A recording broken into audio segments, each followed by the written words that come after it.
Bonjour, je suis le docteur Jules Martin et je vais vous parler aujourd'hui d'une gamme de produits du laboratoire Théoxane dont je vais vous montrer l'utilisation pratique.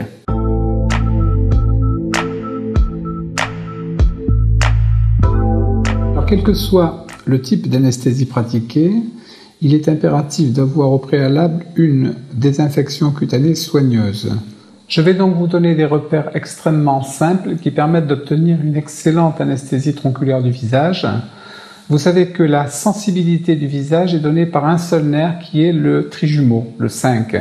Et ce trijumeau se divise en 3 branches, le 5-1, le 5-2, le 5-3.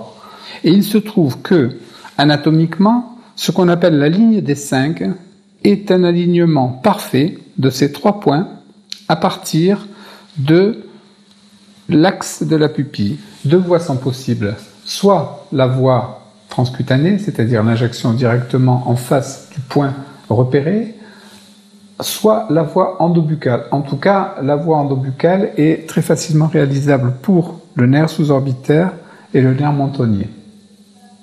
Je vais donc vous dessiner sur un visage les repères anatomiques de ce point, de ces points, et en premier lieu, donc, le nerf sus-orbitaire. Au-dessus de cette encoche, l'émergence de ce nerf est ici. L'injection doit se faire à ce niveau-là. Pour le nerf sous-orbitaire, nous prenons comme repère l'axe de la pupille, le rebord orbitaire osseux, le petit méplat qui se trouve à environ 8 à 10 mm en dessous, et nous avons le deuxième point,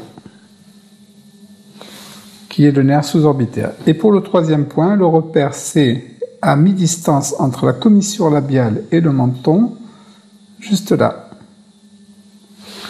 Et vous voyez que ces points sont parfaitement alignés. Pratiquement, avant toute anesthésie tronculaire du visage, on réalise une désinfection avec un des 3 antiseptiques appropriés, désinfection bien large. Nous allons commencer pour le cochinet adipeux de Cherpi par faire le nerf sus-orbitaire. Ça se pratique de la façon suivante. Repère avec le pouce de l'encoche sus-orbitaire, injection au-dessus du sourcil et on pousse très lentement 1,5 cc de produit.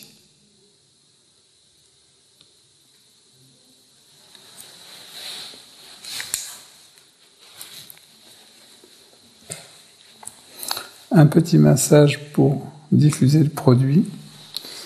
Ensuite, au niveau du nerf sous-orbitaire, comme je vous l'avais expliqué précédemment, c'est la 3e dent qui va nous servir de repère à partir de la première incisive. 1 dent, 2 dents, 3 dents, le fond du sillon gingivo-labial, aspiration pour éviter le vaisseau sanguin, et injection lente, toujours très lente, parce que rappelez-vous que la douleur est surtout liée à la pression.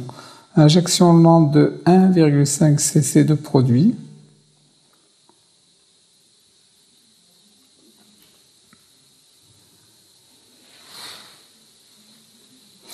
Retrait de l'aiguille, massage local. 3e point injecté de la ligne des 5. Le nerf maxillaire, le nerf mandibulaire, avec repère, 1re dent, 2e dent, 3e dent, 4e dent. À l'apex de la 4e dent, on injecte dans le sillon, en bas et en arrière. Très lentement, après inspiration, 1,5 cm3. La quantité est la même pour les 3 niveaux. Et l'on finit par un petit massage local.